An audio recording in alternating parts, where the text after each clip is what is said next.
Akkanana goota hin eegganne sirraa narraan tarkaanfattee laallattee qabiira keetanaan dubbadhu haanaa teessu gaara.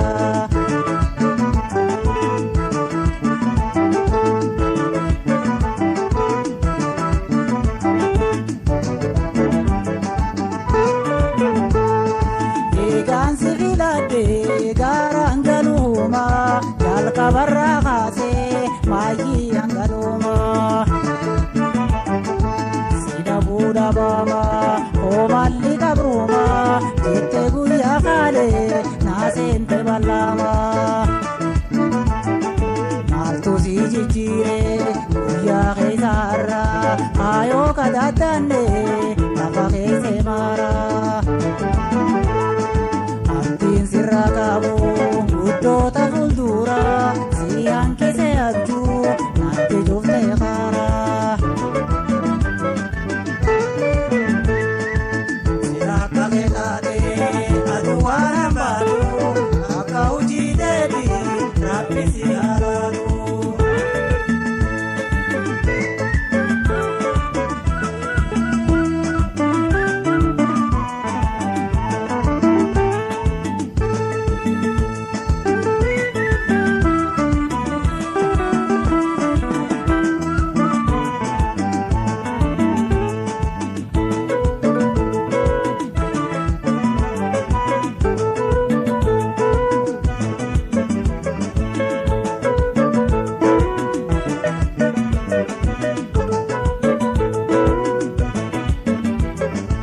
Akkanana goota hin eegganne sirraa narraan tarkaanfattee laallattee qabiira keetanaan dubbadhu haanaa teessu gaara.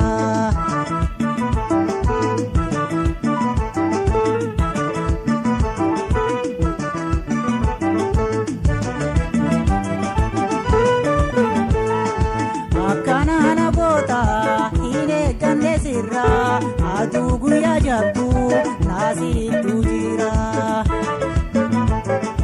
Narraan tarkaanfattee abuurtaa qabiira naa keessa leenduunee durii hangaarra. Guyyaan fedhe dhuufee si jijjiiranaatti waan hin firraan eegin qunnamee tasaatti. Akka takkaan argin muuxanatti baaftee baasatu nambaayoo waan mijaan haftee. Sida akka beekaatee aduu waan hambaatu akka hojii deebii rabbi si haalaatu.